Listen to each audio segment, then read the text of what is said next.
नमस्कार दोस्तों, स्वागत है नई वीडियो में एक बार फिर से आप सभी का।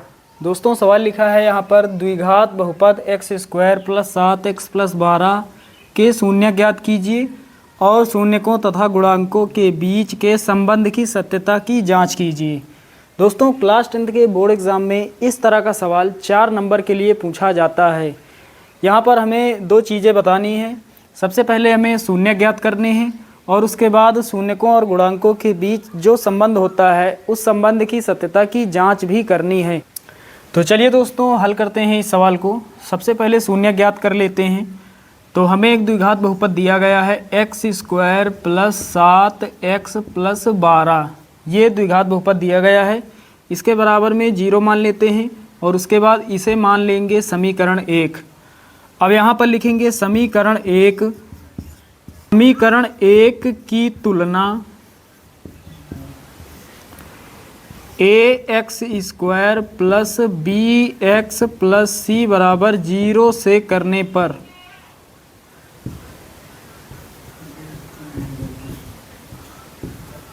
दोस्तों इस समीकरण को हम लोग कहते हैं द्विघात समीकरण का व्यापक समीकरण।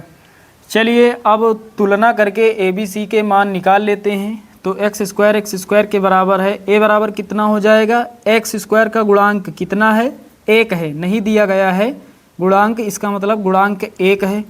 तो a बराबर 1 हो जाएगा। x के बराबर है तो b का मान कितना हो जाएगा, x का गुणांक कितना 7, b बराबर हो जाएगा 7।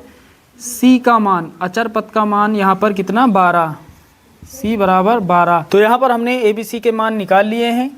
अब ये जो हमें द्विघात बहुपद दिया गया है इसका हमें करना है गुणनखंड। गुणनखंड करने पर x के 2 मान हमें प्राप्त होंगे। x के जो ये 2 मान प्राप्त होंगे इन्हीं को हम शून्यक कहते हैं। तो सबसे पहले शून्यक निकाल लेते हैं। तो द्विघात बहुपद दिया गया है x square plus 7x plus 12 बराबर 0। अब यहाँ पर सबसे आखिरी में कितना है, 12 है। गुणा करने पर कितना आ जाए, 12 आ जाए। और 12 से ठीक पहले प्लस का साइन है, प्लस माने जोड़ने पर कितना आ जाए, x का गुणांक कितना दिया गया है 7। ऐसी कौन सी 2 संख्याएं हैं जिनका आपस में गुणा कर दे तो 12 हो जाए और दोनों को जोड़ दें तो 7 आ जाए। तो 4 का जब आप 3 से गुणा करोगे 4 तियाँ 12 हो जाएगा और 4 में जब आप 3 को जोड़ दोगे तो कितना मिल जाएगा, 7 मिल जाएगा। जहाँ पर 7 है हम लिख सकते हैं 4 प्लस 3, यहाँ रख देते हैं। सबसे पहले x स्क्वायर प्लस 7 के जगह पर 4 प्लस 3 या फिर 3 प्लस 4 x लिखेंगे प्लस 12 बराबर 0। अब दोस्तों आगे हल करते हैं। x स्क्वायर प्लस 4 का गुणा x से होगा 4x हो जाएगा। प्लस का जब गुणा प्लस से करते हैं तो प्लस ही रहता है। 3 का गुणा x से होगा 3x हो जाएगा। प्लस का 12 बराबर 0। अब एक पार्ट ये बनाएंगे, एक ये यहाँ से कॉमन मिलेगा x, तो यहाँ से x कॉमन हो जाएगा तो x प्लस 4 बचेगा। प्लस यहाँ पर कितना कॉमन है, 12 को लिख सकते हैं 4 गुणा 3, 3 यहाँ पर है, 3 यहाँ छिपा है, 3 हो जाएगा कॉमन। कितना बचेगा, x प्लस 4 बराबर 0। फिर से लेना है कॉमन, कॉमन कितना है, x प्लस 4 यहाँ पर है, x प्लस 4, तो x प्लस 4 हो जाएगा कॉमन। अगले ब्रैकेट में कितना लिखेंगे, x प्लस 3 बराबर 0। दोनों मान 0 के बराबर हैं, दोनों को हल कर लेते हैं।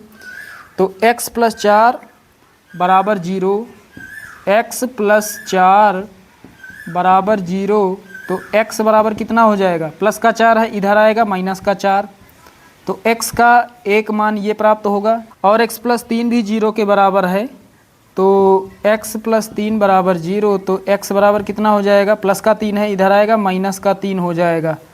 तो x का दूसरा मान हमने निकाल लिया है। तो x के 2 हमें मान प्राप्त हुए हैं। x के ये जो मान प्राप्त हुए हैं इन्हीं को हम शून्यक कहते हैं।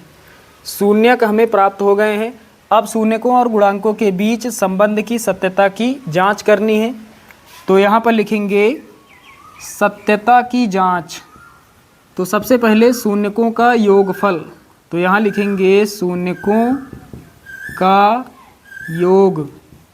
का योग या फिर योगफल बराबर होता है -b/a के।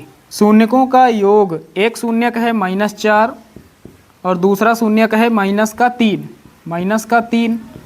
योग लिखा है तो प्लस लगाएंगे, योग या फिर योगफल का मतलब प्लस होता है, बराबर में माइनस लगाएंगे b बटे a। b का मान कितना है, b का मान हमें प्राप्त हुआ है 7, a का मान 1, तो b का मान कितना 7 बटे में a का मान 1।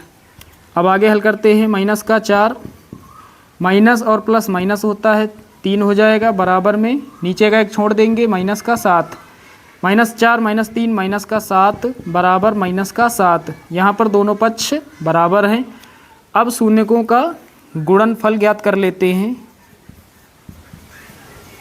शून्यकों का गुणनफल बराबर होता है c बटे a के। तो एक शून्यक है -4, एक शून्यक है -3, गुणनफल यहाँ पर लिखा है तो इसके लिए गुणा लगाएंगे बीच में, बराबर में c बटे a। c का मान कितना है, c का मान है 12 बटे में a का मान कितना 1। अब हल कर लेते हैं, माइनस गुणे माइनस प्लस हो जाएगा, 4 तियाँ 12, 12 बराबर नीचे का 1 छोड़ देंगे 12। यहाँ पर भी दोनों पक्ष बराबर हैं। तो यहाँ पर सत्यता की जांच भी हमने कर ली, देख पा रहे हैं दोनों पक्ष बराबर हैं। तो यहाँ नीचे एक लाइन लिखेंगे अतः, तो सबसे नीचे ये लाइन लिखेंगे अतः शून्यकों तथा गुणांकों के बीच संबंध सत्य है। तो साथियों उम्मीद करता हूँ कि ये सवाल आप सभी लोग अच्छे से समझ गए होंगे।